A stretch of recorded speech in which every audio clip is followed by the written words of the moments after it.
Ndongeye ndabasuhuje cyane kandi mbahaye ikaze abakunzi bacu aho muherereye mukomeze kugira ibihe byiza. Tugiye kurebera hamwe rero ibintu bizakwereka ko umukobwa agukunda, bimwe byanatuma arara adasinziriye kubera wowe.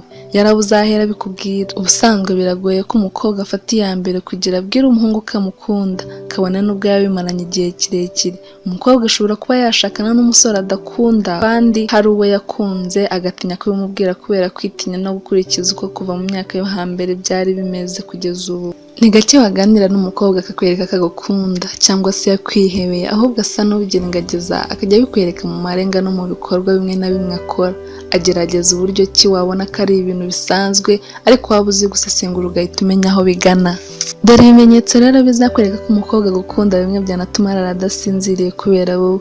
Icya mbere, avugana n'abandi ugasanga wowe arakwitarutsa. Umukobwa ugukunda akaba yarabuze aho yaguhera, akenshi usanga agutinya. Ibyo bituma yumva atakuvugisha igihe kinini, ndetse waza kumuvugisha akakwitarutsa. Usanga aba yifuza kuba yavugana nawe gusa kubera ubwoba no kumva ko uri umuntu utandukanye n'abandi, bigatuma atakuvugisha cyane. Icya kabiri, ashobora kujya kuratira inshuti ze avuga ko uri umuhungu w'igitangaza. Umukobwa wagupfiriye ahora atekereza ko uri umuhungu utandukanye n'abandi mu buryo bwose. Icya gatanu, abaza inshuti zawe za hafi byinshi bigendanye n'ubuzima bwawe. Umukobwa ugukunda ku rwego rwo hejuru aba yumva yamenya byinshi bikwerekeyeho. Rimwe na rimwe akabibaza inshuti zawe kubera ko waba agutinya, yumva kukuvugisha ari ukugera mu yindi si. Icya gatandatu, asekana n'ibidasekeje igihe uvuze ikintu muri kumwe. Kizakubwira umukobwa wahengamye kubera wowe, akenshi ahorana ibitwenge bya hato na hato. Iyo uvuze muri kumwe araseka cyane rwose. Icya karindwi, akora utuntu dutandukanye ngo umuhange ijisho. Umukobwa ugukunda akaba yarabuze uko abikubwira, akenshi akora utuntu dutuma umuhanga amaso. Icya karindwi, akora utuntu dutandukanye ngo umuhangeho ijisho. Umukobwa ugukunda akaba yarabuze uko abikubwira, akenshi akora utuntu dutuma umuhangaho ijisho. Icya munani, akunda kuba inshuti y'abo mukunze kuba muri kumwe. Umukobwa nk'uyu ugukunda akaba yarabuze inzira nyinshi yabicishamo, akenshi azamenya abantu mukunda kuba muri kumwe maze abe inshuti nabo mu rwego rwo gushaka ukuntu yakwiyegereza. Icya cyenda, nta na rimwe azagerageza gutangiza ibiganiro muri kumwe. Amasoni aba ari menshi, ndetse rimwe na rimwe iyo muri kumwe agerageza uburyo ki mutahuza amaso. Usanga amagambo yamushiranye, muri make keretse iyo umuvugishije we ntabwo yabasha kugira icyo abaza, asubiza iyo hari icyo umubajije gusa. Abakobwa rero bakunda kwifunga cyane, niko nabivuga, nabyita kwifunga. Ntabwo bagaragaza amarangamutima barimo mu gihe umukobwa yagukunze wowe utaramukunda. Ugerageza rero umwegere rwose, umuruhure, umubanze, umubwire ijambo rwose, bizamufasha cyane kugira ngo nawe mu mutima we yumve atekanye. Umunsi uzamwemerera rwose ukamwereka ko nawe uko yiyumva ariko wiyumva, bizamufasha cyane pe, bizamufasha bimuruhura umutima, bityo akomeze kumva ko hari umuntu nawe akunda umukunda. Erega urukundo ruraryoha ariko ruryoha mwembi mukundana. Rero niba umukobwa akweretse ko agukunda, jya ugerageza ntawe umuhe response, umubanze, umubwire ko nawe umukeneye rwose, uko yiyumva ko ariko wiyumva.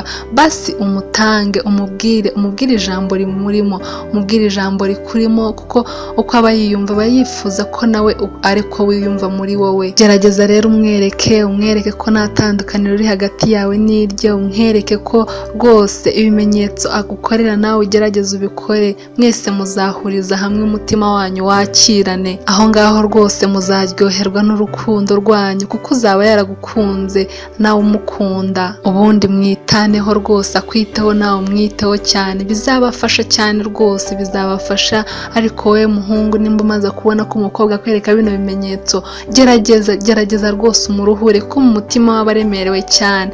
Aba yagerageje kwerekana amarangamutima murimo, aba yagerageje kukwereka uko yiyumva kugira ngo nawe ariko wiyumva. Ni hahandi rwose azagerageza gukora uko ashoboye kose kugira ngo akwereke uko yiyumva, ariko nawe jya ugerageza nk'uko nabigusabye, umuruhure rwose. Nubona ibimenyetso byose yakweretse, umuruhure kandi umwiteho, umuhe hafi. Nakomeza kwereka ko rwose agukeneye, nawe umwereke ko yiyumva ariko wiyumva, nawe umukenere, umuhamagare, umwiteho rwose, bizabaryohera mwembi. Urukundo iteka ruratsinda, barabivuga mu cyongereza ngo love always win, muzahora mutsinda rero kubw'urukundo rwanyu mwembi.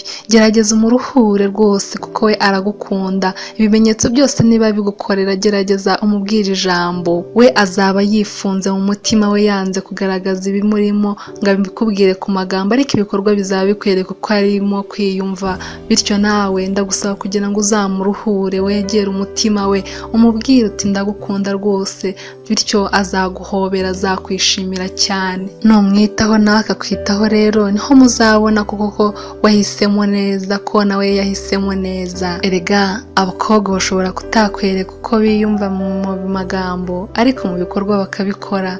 Nagusabye rwose ukomeza umwiteho nawe umwereke kuko yiyumva ariko wiyumva. Icya 10, akunda kugendana no ku mbuga nkoranyambaga. Umukobwa ugukunda gukurikira ucece ku mbuga nkoranyambaga kugira ngo agende amenya byinshi kuri wowe bikwerekeyeho. Mukomeze kugira ibihe byiza rero, amahoro y'Imana abane namwe aho muherereye hose.